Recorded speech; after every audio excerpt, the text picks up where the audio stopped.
Uganda Revenue Authority, developing Uganda together.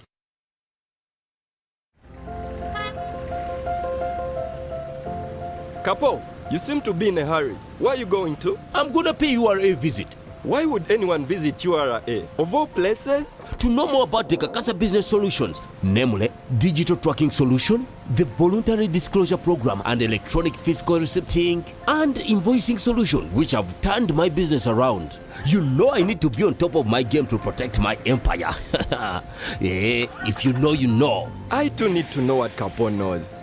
Kakasa, be sure you are in charge of your business. Uganda Revenue Authority, developing Uganda together.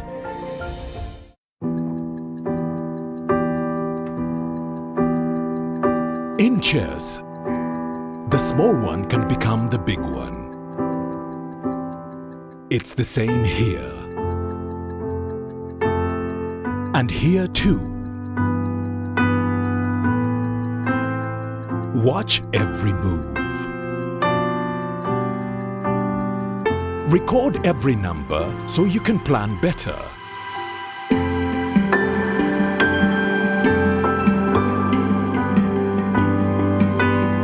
No matter the size of your dream,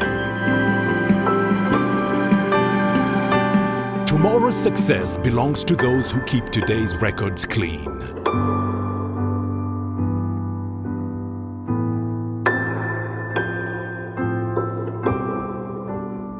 File your returns today. Uganda Revenue Authority, developing Uganda together. Uganda Revenue Authority reminds all taxpayers to file their monthly returns and make all outstanding payments by the 15th of every month. Please comply to avoid penalties and interest associated with failure to file returns and payment of these taxes. For further clarifications, call us on our toll-free line 0800-117-000 or email us on services@ura.go.ug. Please ignore this message if you have already complied. Uganda Revenue Authority, developing Uganda together. Wait, Abu. Tunamaliriza. And what are you doing throwing papers all over the place? I'm looking for an invoice for a sound system and cables that I received yesterday, but I can't find it. You know there is a way of keeping all this in one place and available to you as and when you need it. I really wish there was one, because the way these invoices grow legs and disappear. I believe this is what you're looking for. Now how did it get there? Tabo! Do you know that with EFRIS, you can stay on track of all your business transactions and improve on your record keeping? How so? Kati tuli ku computer with EFRIS. I just search using the fiscal document number and I retrieve the records I'm looking for. Bookkeeping becomes simple after that. Kapo, awesome, yeah. I began using URA's Kakasa solutions and now I'm in charge of my business. And you can as well. Kakasa, be sure you are in charge of your business. Uganda Revenue Authority, developing Uganda together.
Uganda Revenue Authority. Developing Uganda together.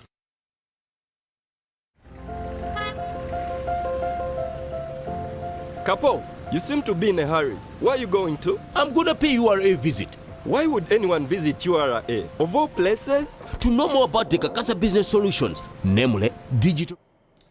Good morning. Welcome to the Customs 101 webinar on this very cold Thursday morning of the 22nd November 2022.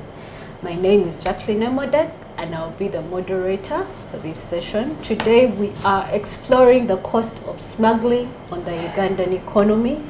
And with me here I have a panel of experts from the Enforcement Division, and they are here to reach out to the stakeholders because recently enforcement took on the 3E strategy of educate, engage before enforcing.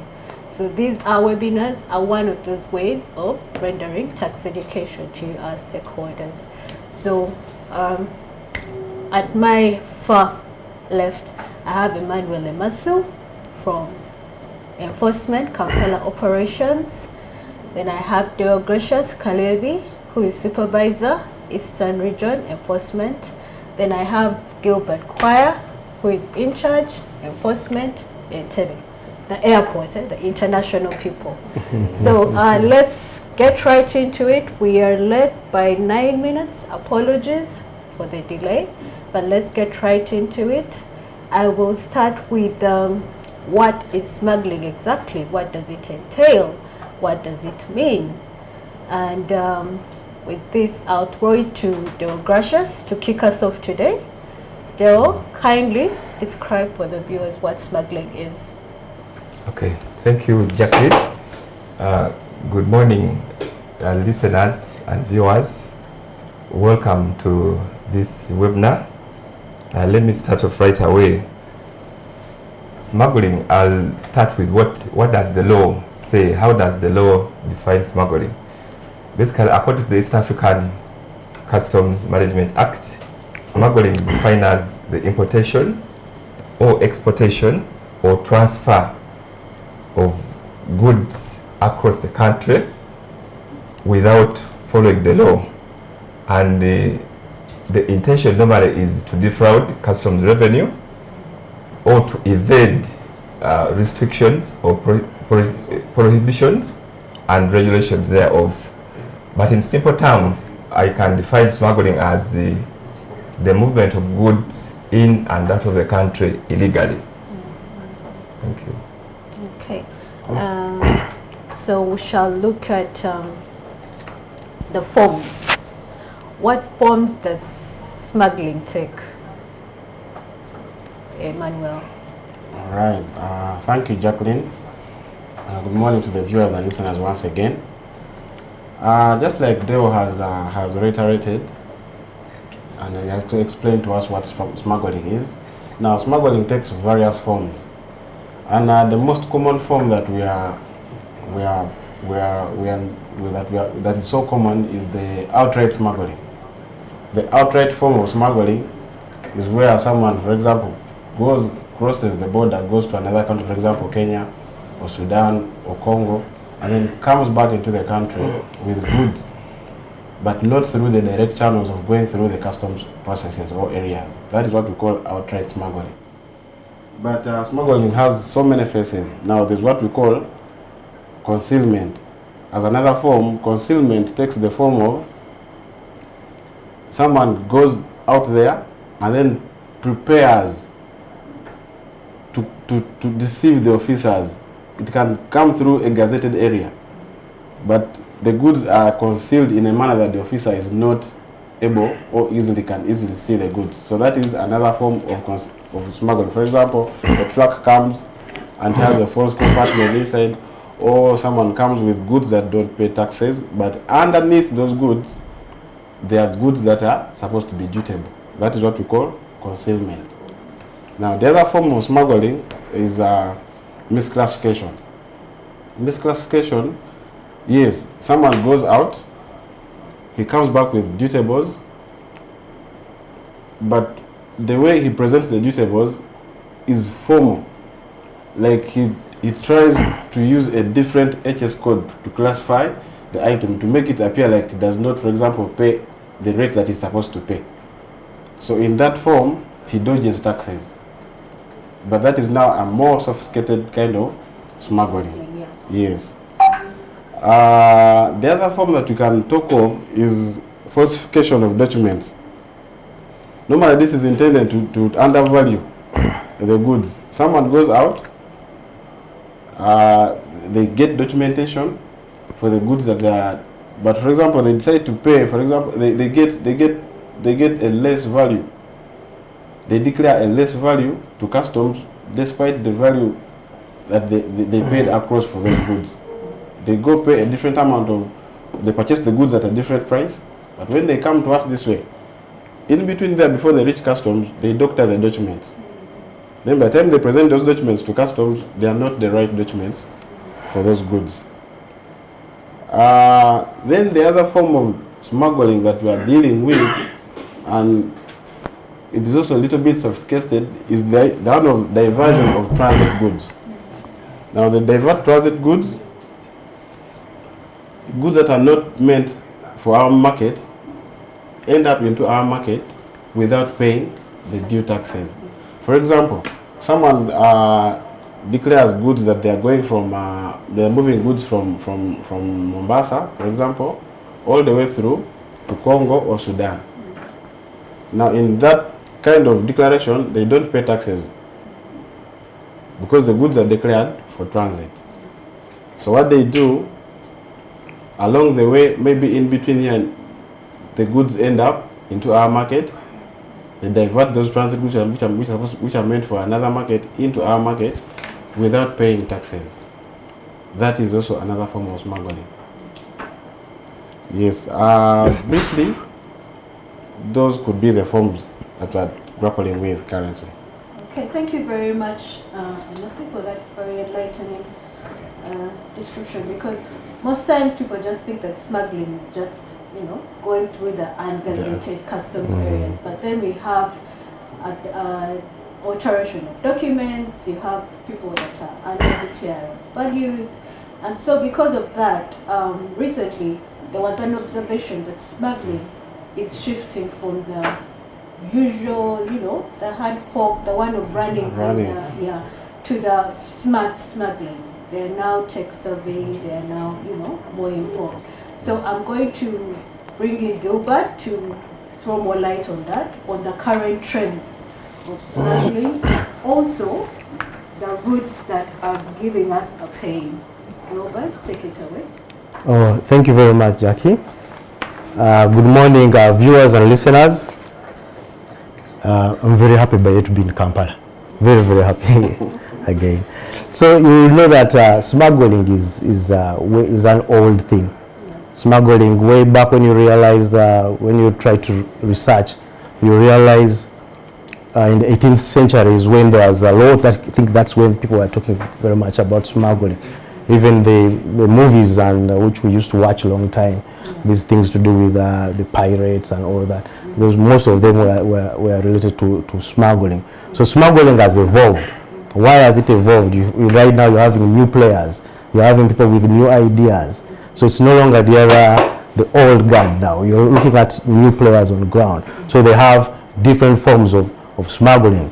Just like how you said, and what Emma brought up, the smuggling is now shifting. That time you were having a lot of the outright smuggling where people were using the unmanned points, dodging our checkpoints, dodging our customs points. Right now you're having people coming direct to your point, and giving you the goods plus the documents, but the documents are not tallying. So it's evolving and it's changing right now. So we're having now what we call smuggling, now the outright smuggling in bits, where people are smuggling them, they bring them in bits. Emma talked about something to do with transit going the other side. So transit goes through northern region and goes to Sudan. So they are offloaded, the goods are offloaded in, let me say, Sudan, southern Sudan. Now from there, they are put in certain places. Then they start trickling in slowly, small bits by bits. And the movement is also calculated. so that you cannot not intercept them. So right now we're having smuggling in bits. I can give you an example. In Entebbe, you have laptops. Laptops are now prohibited. Yes, used laptops. Sorry, used laptops are prohibited. Now you're having used laptops. A guy will come in with one laptop. The syndicate is done from Dubai and all other places. So you find someone has a consignment of around 200 laptops, but he will distribute them among 200 people. So you find those ones are coming in one by one, coming in. So on face value, when someone sees a customs officer stopping this person and saying, why this laptop is used, they say, what's wrong with these customs officers?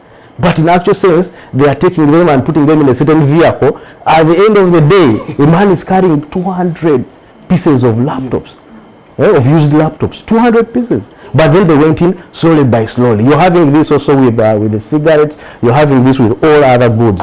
The wheat, I think also this one of the Busia, I think still the one of the wheelchairs. The wheelchairs, yes, the wheelchairs. They take them in bits, then take them to consolidated areas. Then from there now, you find the whole container moving in bits. So here are the forms now. Then you have the round tripping. Long time we used to have the round tripping, which used to be more of the transit goes and turns direct the vehicle, the same vehicle. But yes, after passing through the border, it just turns and comes back. But right now, through ungazetted places. Right now, you're having them dump them the other side. Then they come in small bits using certain vehicles. Then you have now they are more sophisticated ways now using more in cash transactions. I think you can see most of the transactions we are having. Everyone is saying I paid cash. Most of these, and then there's also what we have internet purchases. Yes, so where you cannot even trace the transaction documents and all that. So the trend is changing. Things are changing. Things are changing. Right now we have also what we can say, goods are being left on the Kenyan side. I think Eastern region is facing this one, where you're having these things trickling, garments coming in, but most of the time they're on the other side. Things like onions, the garlic, dumped in the Kenyan side. Then what they do, they repackage and use maybe forged certificates of origin to bring them. So it's changing. It's no longer the other old kind of way. Okay. Yeah, thank you very much, Gilbert, for that insight. And still in the same breath, who are the people involved? Who are the perpetrators? Yes, I don't know if I can even call it a trade. Their trade is changing. But who are the people that are involved? Yeah. Okay. I can see this smuggling is a big syndicate. It's a big syndicate. So very many people are involved. It could be you, it could be me, it's the other person, the person next to you. When you are working, the person next to you could be part of the syndicate. So it's something that, it's very lucrative. So very many people are involved. So here you're finding in very many individuals involved. The person who is purchasing, the transporter is involved, because the transporter has to deliver the goods from a certain point to a certain point. Transporters even have trucks which are already designed for smuggling. I think you've seen cases in northern region where there are compartments where you stuff in cigarettes. So that one is already there. So the transporter is involved, the clearing agent. Emma talked about falsification of documents. So you find the clearing agents, maybe a document has been given to the person with an invoice value of around, let me say, 50,000 USDs. But then the agent goes and plays around and makes sure that maybe it goes to around 20,000 or something like that. So it's very many people involved in that. So it can even be the consignee himself. Because there are certain incidents where you find the consignee has done his things from that side. Then he presents documents to the agent, which is already manipulated. So very many of us are involved, people are involved. Okay, that is quite unfortunate to have such a statistic, such a fact that there are very many people involved in smuggling. But we'd like also to look at the figures themselves. If we're talking about a vice, how bad is it? And if it is bad, what are the commonly smuggled items? So again, I'm going to bring in Emasu to explain this part. Okay, thank you, Jacqueline. We said, the vice is not desirable because it costs a lot. One, the most commonly smuggled items that people all we know. One, we have cigarettes. cigarettes, for example, takes almost 27% of the illicit trade. That is tobacco. The tobacco, we talk about the common supermatch, but there are also other brands of cigarettes, for example, shisha. We've seen young men in the bars smoking shisha using nice-looking gold-coated pipes. But you know, the tobacco law in Uganda doesn't allow us to import flavored cigarettes. So even then when you import cigarettes, there are certain type of cigarettes that we're supposed to import for a specific market. Now our market details what kind of cigarettes we're supposed to import. All that is contained in the Tobacco Act. For this year alone, for example, we had 70 cases.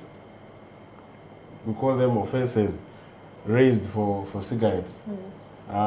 Commonly coming from the northern part, because a station like Karuma accounted for, they had the biggest number of seizures, about 18. And then when you look at the cigarettes that we impounded this year, we were to the tune of 750 cartons of cigarettes. That is much. Yeah. And 750 cartons, we're talking of 7.5 million sticks of cigarettes. Now, in terms of revenue, that is like about a billion shillings plus. That is only cigarettes. Yeah. And then the other item that is so commonly smuggled. Just hold on, Emma, before we go to the next item. Why are cigarettes the most smuggled items? I think because one, the way maybe the Tobacco Act defined the mode of someone to clear cigarettes is a bit stringent, and then the mere fact that the law on the Tobacco Act of 2015 specifies that once you bring in cigarettes, you must mark them as dangerous for human health. So people find it hard to mark their product as dangerous. You get it? So imagine you're selling a product, but you're told, the law tells you that you mark it that this is dangerous for human health. And not only in words, you're supposed to mark and even include the pictures. You put pictures, like I'll give you one thing that we need to, for example, the legit cigarettes that we have, maybe I just didn't carry a sample, but the legit cigarettes we have, you mark it even with pictures. You show the effect it will have on someone's lung. Now imagine how hard it is to sell such a product. Graphic images. Yes, graphic images. So people find it, but you know, but that is the truth. That once you smoke it, it will affect you. Yes. So sometimes I think that's why people easily smuggle cigarettes, because they find it hard to do the legit business of marking it in that format. So that's, to me, I think that could be the reason. Then of late, there's also a lot of smuggling of contraband cosmetics. Many of our sisters and mothers and aunties, sometimes some of them they're in denial, I think, of their natural color that God gave them.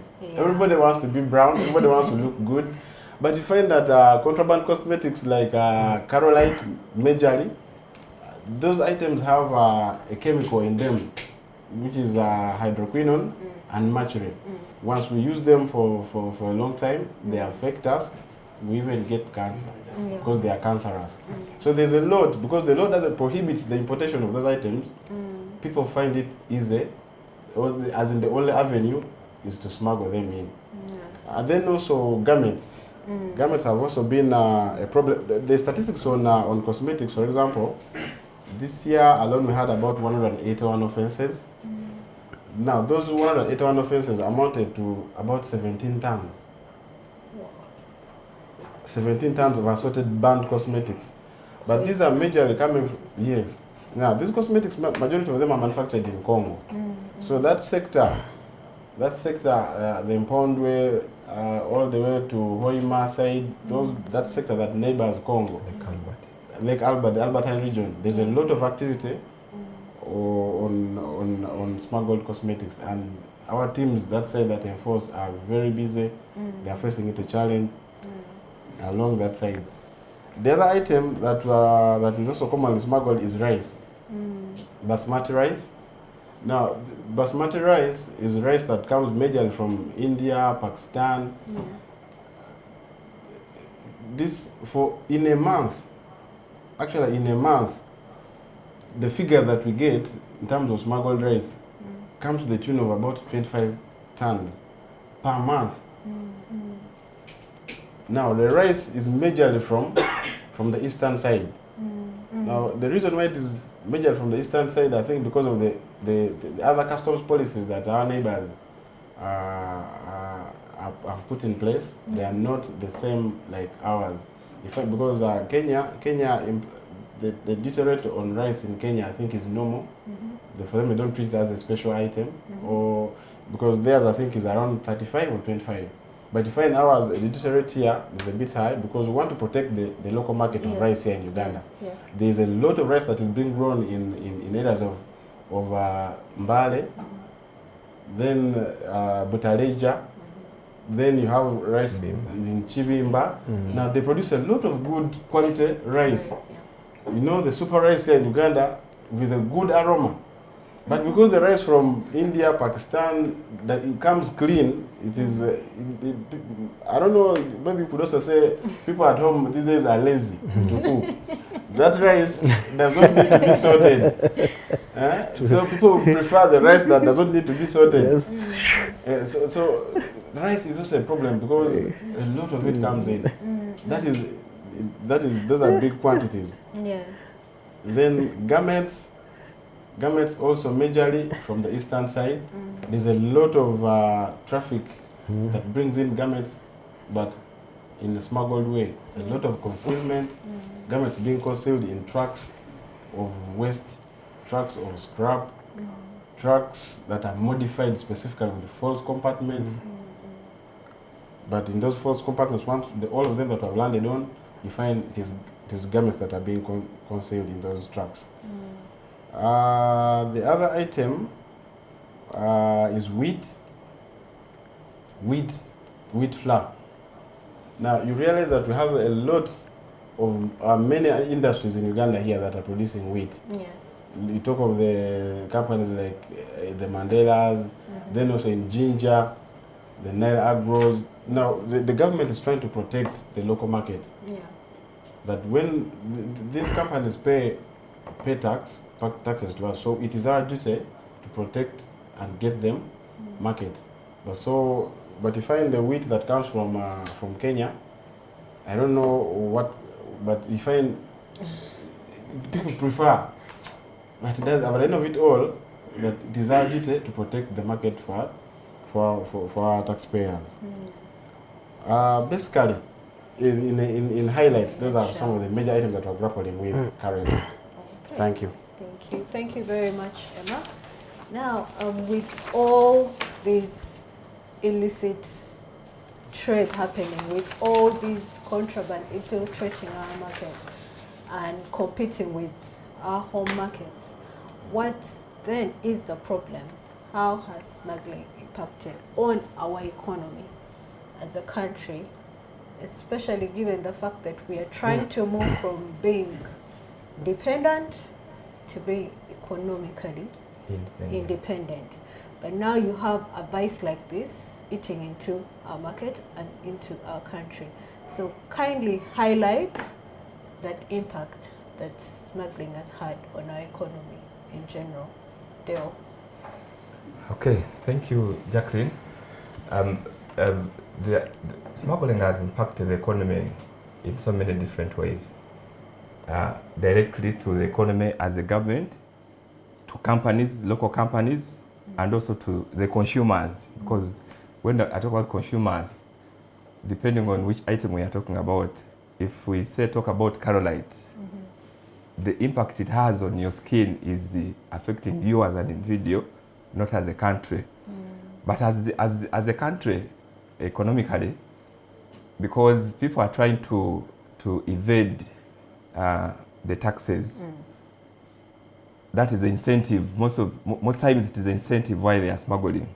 If you look at the statistics alone for financial 2021-2022, enforcement was able to recover over 91 billion shillings that was supposed to have been lost. Now imagine such a loss. That alone is enough to finance a whole ministry's budget. Then when we collect taxes, it's not just about taxes. as a country, we need what we call trade statistics. Yes. So when you go through ungazetted areas, we do not know how many quantities, say, of rice have entered the market. We do not know how many quantities of, say, coffee we have exported as a country. These statistics are important for a country. So when you smuggle, we lose out on the key statistics that we need for the trade. Then too, Emma shared, which is a fact, these taxes, sometimes they are put in place to protect local industries. Yeah. Now, when you smuggle into goods into the country, tax-free, you cause what we call the unfair competitions against the legitimate traders. Legitimate traders have imported, they have paid their taxes, and then you, who has brought in, say, a whole container of, say, garments, tax-free, definitely you're going to sell at a much lower margin because you did not put in so much. Now, this guy cannot compete with you. So at the end of the day, the legitimate traders are getting suffocated. Then also the local industries, one of the policies, the tax policy now currently is we are moving towards what we call the import substitution. So we are promoting local industries more. So when you import in these products tax-free, and then there's a certain Mukwano industry, which is also producing the same market, and it is paying domestic taxes, it's paying VAT and all the other duties. So it can't compete with you. So that is how it has impacted onto the market economically. Then the other items that are smuggled out, for example, exports. If you talk about the exports of, now currently we prohibit exports of scrap, used scrap, of metal, of batteries. Why do we do that? These are raw materials for local industries. So if someone decided to smuggle these ones out of the country, then the local industries that are producing, say, steel products, that are producing motor vehicle batteries, will not have the raw materials to run their factories. So that's how it is impacted. It is impacting on the economy in the wider picture. All right. Thank you very much for that. Gilbert, would you like to supplement on that? Yeah. Oh, thank you very much, Dale. That was good enough. Emma talked something about the bleaching. Dale has said something to do with that. Now, the country needs healthy people, very healthy people, so that can run the economy. But now you realize smuggling will involve different things. You have counterfeits coming in, expired drugs coming in.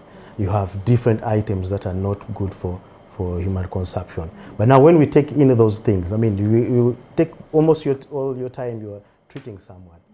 Most of the time the healthy people, the ones who should have been working, should have been boosting the economy, are most of the time in the hospital, cancer and all that, because of some of these things that we are consuming. And most of these things are coming in when they are smuggled. So those are some of the health repercussions that we can have in. Then there's also smuggling and security. You realize there's a lot of, when there's smuggling, definitely you know that there's something happening. And you can see most of the countries where there's a lot of insecurity, there's a lot of smuggling happening of different kind of items. An example of, you can see the Mexico, the drug cartels, there's a lot of smuggling of drugs, in those countries. People are shooting themselves, the broad daylight, people are, so insecurity. And you'll realize that most of the smugglers, because they are smuggling and doing this, they are getting that illegal money. And illegal money can be used to do anything. They can try to do anything in the country. I remember the time when we were in Arua, we had the OPEC boys. OPEC boys were very powerful. These ones could not even fear, they could not fear soldiers, they would go and disarm policemen. Yes, I remember the time when they came in and they wanted to burn our building, the URA building. This is how powerful they were, until we had to find ways of managing that. But that's what happens with smuggling. The smugglers become so powerful even to do anything. In Colombia, the smuggler Escobar, Escobar could even policy, the man could change a government. The man could change. So smuggling is something that we should really fight. So there's again another thing that you talked about. I can give an example of phone smuggling. The time I did a small research in one of the arcades, there was one person who was actually smuggling. Now the ones who were paying taxes were complaining that this man was always, moving, flying back, picking phones, getting phones, because he was smuggling. He was smuggling, and for them, it was really stiffening them. He was suffocating them. So they were not getting any profits out of what they were doing because one person was smuggling. Yes. Now, I don't know if Emma wants to add anything on that. Okay, thank you, Gilbert. Like they have mentioned, maybe just one thing I wanted to point out. In the effects is that one, the issue of enforcing compliance becomes expensive. Very true. Because imagine now, you have to look out for a strategy. How many people do you need now? How many vehicles do you need? How many soldiers do you need? For example, in the hostile areas. There are common hostile areas where even fighting smuggling is really hard. Because the wananchi are hard. They are hardened. Their grandfathers were smuggling. Their parents have been smuggling. Now even the kids have grown up smuggling. Now there are those areas.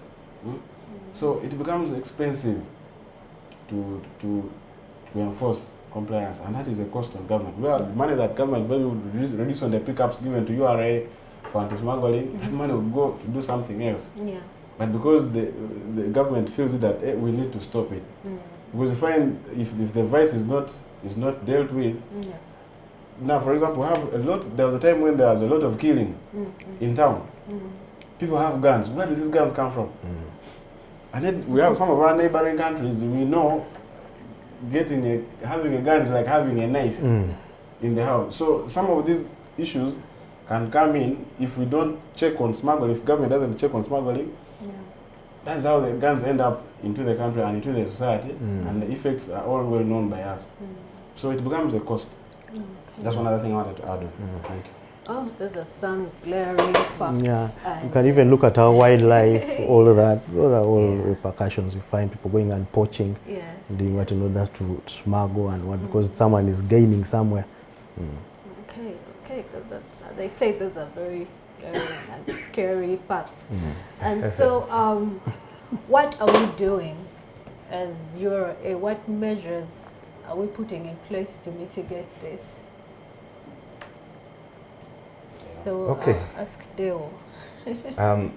As URA and generally and specifically as customs, we are not seated because that's our role, and we are moving with the trends. Gilbert has shared, trends are changing. People are changing the modes of smuggling. So must we change? But first, as enforcement, the strategy is we have the 3 E's model, where we educate, we engage, and then enforce. So enforcement comes as the last bit. So we want to talk to you first, talk with you. We want to encourage as much as possible voluntary compliance. But in the event people don't change, then so what do we do? Now, matching with the trends, they are what we call consolidation centers. Gilbert shared that people smuggle into the country small quantities of products, which they consolidate in, say, one warehouse or a vehicle, and then take to either to the business center or something. So, as customs, we have enhanced our intelligence function.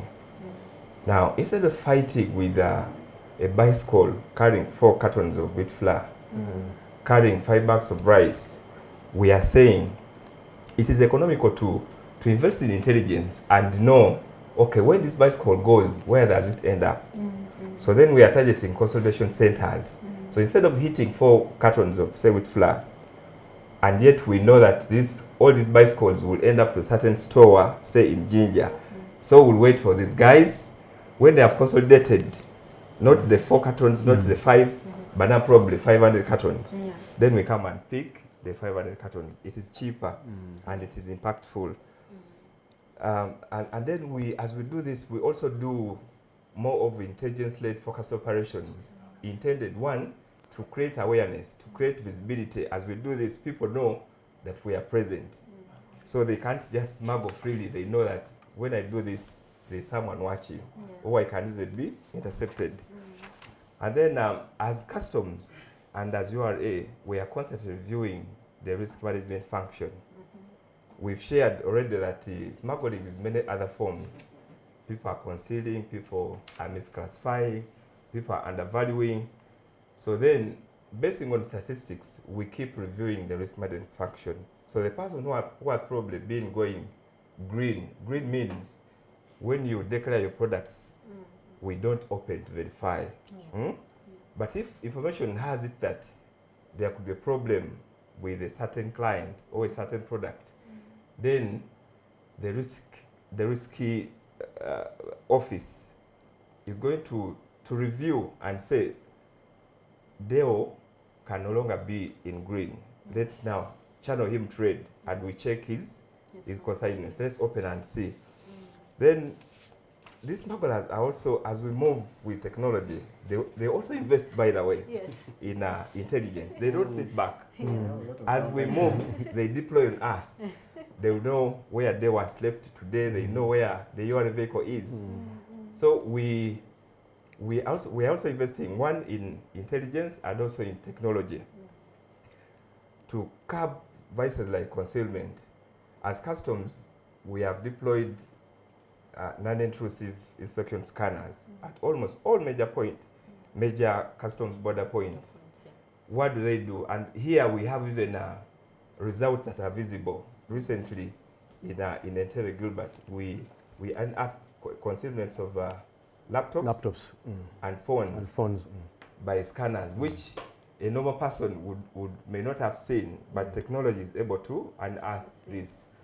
Then also to monitor our transits to prevent possible diversion onto the market, we have what we call REX. REX is a regional electronic cargo tracking system, which is able to safely monitor a transit consignment or an export from the point of departure to a point of destination. So anything that happens onto that consignment, the system is able to tell us that the consignment has been tampered with. And then the field teams are going to swing into action to prevent this. And as customs also, we have, as enforcement, we have deployed at all entry points and also inland stations to carry out surveillance 24 hours, 24/7 surveillance. So at any point we can land on you. Then 3, finally, as we do this, we are also using a strategy of prosecuting these offenders. We realize if we get you and say pay taxes, you may not feel it as much. But if we take you to court and a judge gives you 3 years of imprisonment, trust me, when you come back, you'll think twice. First of all, in the 3 years, you're going to miss your family, you're going to miss your freedom. Then also punitive penalties to deter reoccurrence of these vices. So basically, that is what we are doing as customs, as enforcement, to mitigate the vice. Okay, thank you very much, Dale, for that submission. I will also request the viewers and the listeners to feel free to submit your questions that I will ask the panelists later on as we wind up the webinar. As I wait for those questions to come through, I will just ask the team to enlighten us on the law, what the law says and how it guides them in their operations. So Emasio, I'll request you to kindly dissect this subject. Okay, thank you, Jackie, once again.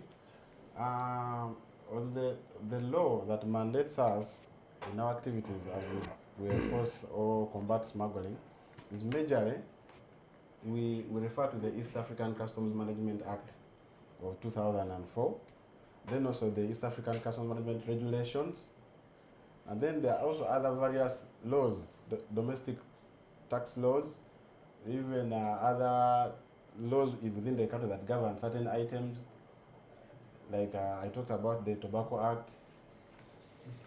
Those laws, as we carry out our duties, they guide us that yes, somebody has done this, somebody has done this, so what happens next? Now, if you look at the ACMA, that is the East African Customs Management Act, the commonest law that or section that we apply is section 200. That is for outright smuggling. Now, outright smuggling, yes, you have done something wrong, we have gotten you, but so what does it mean? So what happens to you? It guides us, it tells you, someone pays, you assess him for the correct taxes, and then also the penalty is stipulated in there. The penalty is 50% of the dutiable value.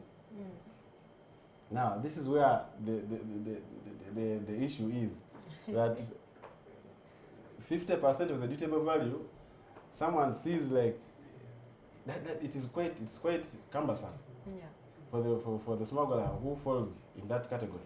That you look at most times after paying the correct taxes, then again we want now 50%. So it eats up most of the profits that someone will actually have gotten.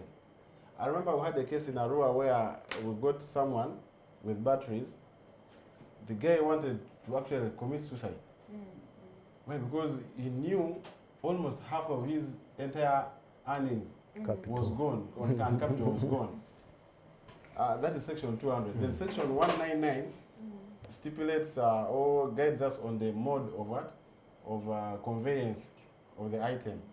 For example, if we go to smuggling and we impounded items in a car was conveying the smuggled items, the car is penalized under section 199.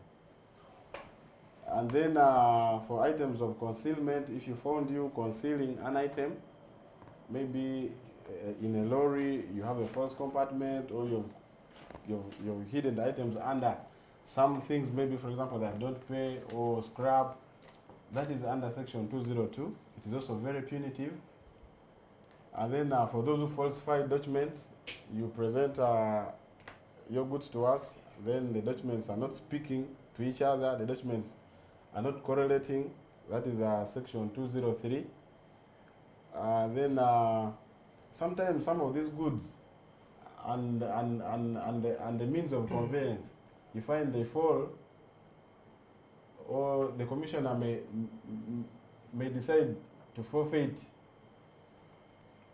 The moment we apply section 210, then those goods are liable for forfeiture. I can give the best example that falls in this is like cigarettes and then contraband. Even the perpetrators sometimes, actually most times, know. When you find someone with smuggled cigarettes, they don't even bother because they know straight away they are for forfeiture. Yeah, then sometimes the means of conveyance can be forfeited, especially if someone is a repetitive offender. We get your truck today, again the following month we get it, again after 6 months I've gotten the same truck again in smuggling. The commissioner can decide to evoke section 211. Then the vessel or the means of conveyance will be forfeited to the state. Then the other regulation that we follow, for example, those who violate the transit regulations, it falls under regulations 104, subsection 1 to 22. So any violation of the transit procedures along there, that's where the guidance is found as we handle the offense. Briefly, those are the major sections or bits of the law that we follow or that guide us in our operations against smuggling. Okay, thank you very much, Matthew, for bringing in the law. So I am going to look at our question section and share some of the questions that have come up, and you will kindly answer. So one of our viewers, stroke listeners, says, can we get help from the URA enforcement team to help raid these outlets? We have the names and locations of these shops. We are the official importers and distributors of these products paying taxes. but these shops are getting goods which we believe have not paid taxes as their prices are too low. Please let us know how we can cooperate to engage these outlets and enforce the law. Dale? That's information. Okay. Thank you for that feedback. We encourage as much as possible partnerships with the public, but there are many modes in which you can share the information with us. First, we have as URA, there are toll-free lines where you can call and you will get help. But also specifically, if you have contacts of, depending on where you are in any region, there are regional managers that we have there for customs, or just walk into the URA office. Discreetly, we will receive this information and we shall act on it. But the most easy way is you call the toll-free line, we will protect your identity, then we'll deal with the information. Okay, thank you very much, Dale. Amasa, do you want to add on that? Yes, probably, like, I think the best mode would be the toll-free, but if you're brave enough, yes, walk into any office, but we always want to protect the people who give us information, because this is a life and death issue, because you cannot sometimes, we have had cases where people have given us information and then they run back to the public, boasting around, and they've had problems. So that is good, but keep it as discreet as possible. It is our duty to receive that information, process it, and act on it. But to warn, sometimes the information should be on point. Let it not be a rival information and help us. Some people want to, we have seen cases where people come to us, they want us to help them to fight their competitors. That's why we tell you, we shall receive the information, process it, analyze, and then we act. But it is very welcome, every information is welcome. You're very, very welcome to give us that. Thank you. Okay, thank you very much, Amasa. Gilbert? Same. Okay. Team, lastly, I would like to bring in the aspects of the DTS, the digital... The tax stamps. Yeah, the system. And we have seen like the drinks infiltrating to the market. So, of course, that is not like outright smuggling, but also as an organization, how are we ensuring that the drinks, the items that are in the market are supposed to be there and support the domestic taxes department? Okay, thank you. Specifically, Jack wants a comment on how do we support. One, we as URA, we are moving away from working in silos. Yeah. When we talk about enforcement, we are talking about URA enforcement.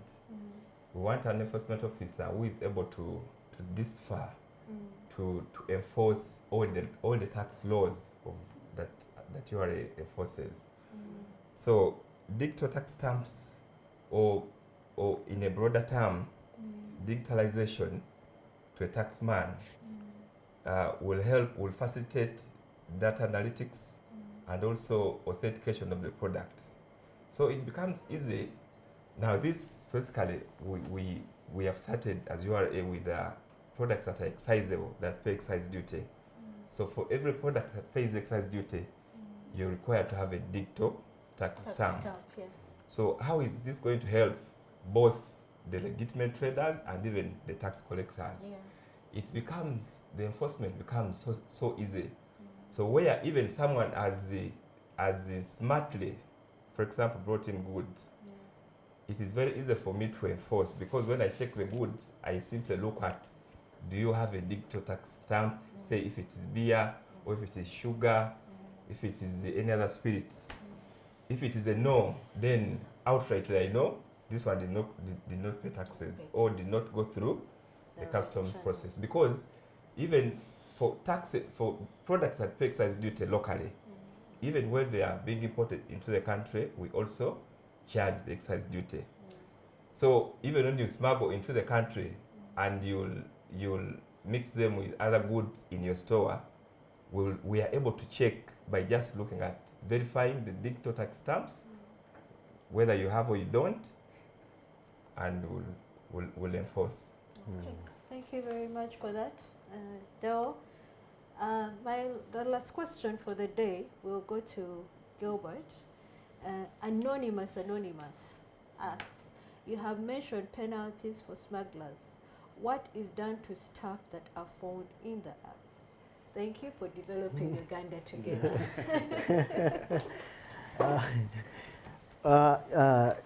Thank you for that. That's okay, Anonymous. Now, the way we first put it, smuggling. Smuggling, normally you will see the way I'd put it, it's a chain of people. There are syndicates. That's when I said very many people are involved. It could be the next person, it could be the other person, it could be your relative. It could be you in a certain way that you don't know whether you're facilitating it. Yes. So the section of our laws is very clear. That's, I think, section 9? 9. 9 is very clear on what happens, what the penalties on the customs officer involved in any acts of smuggling, any acts that are contravening the ACMA. It's very, very clear there. Even the number of years that the person can serve. So an officer is prosecutable. You can also be prosecuted.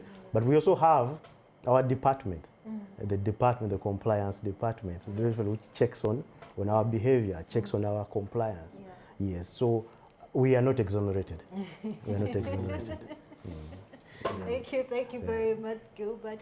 If you are ever in doubt, you should know that we are also not exempted from any punishment. So if you're smuggling, it doesn't matter who you are. If the law catches up with you, it will catch up with you well and do you good.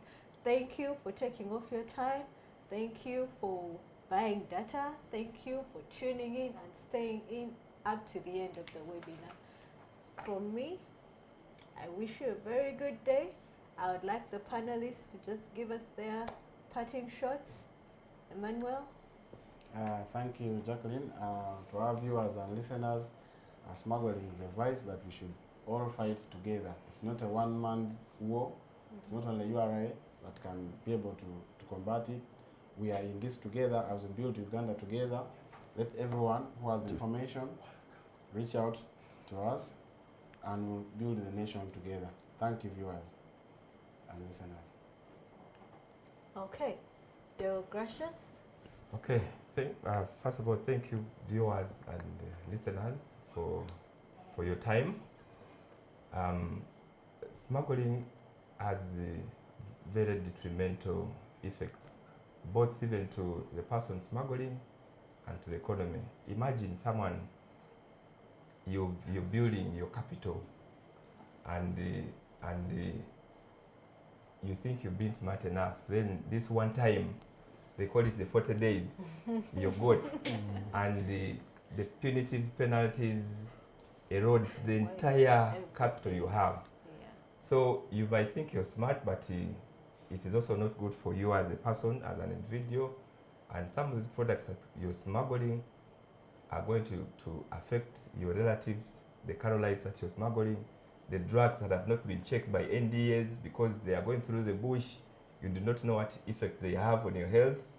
The precursor chemicals, you could even be facilitating terrorists because if precursor chemicals or nuclear materials are smuggled into the country, when our security teams have not checked them, then you're endangering the entire nation. So it has very detrimental impact both to you individuals and to the economy. Thank you. Thank you very much, listeners, viewers, for taking this time. Now, my final remarks. Please, when you have information, don't keep the information. Just try your best to bring the information. We are ready to receive the information and try to act on it. Just not cowardice and say, no, if I take this information, these people are all, because the main talk is that these people could be involved. No, bring that information. Let us first bring it, then you see what happens with the information. So don't conceal information. Let us work together because the fight is not our fight, but it's fight for the nation. And you have to love your country. Thank you very much. Okay. Thank you very much to the panelists. Thank you for a very enlightening discussion this morning. And I would like to thank you again for tuning in. Let's remember that developing this country is a collective effort. Thank you very much. Have a good day.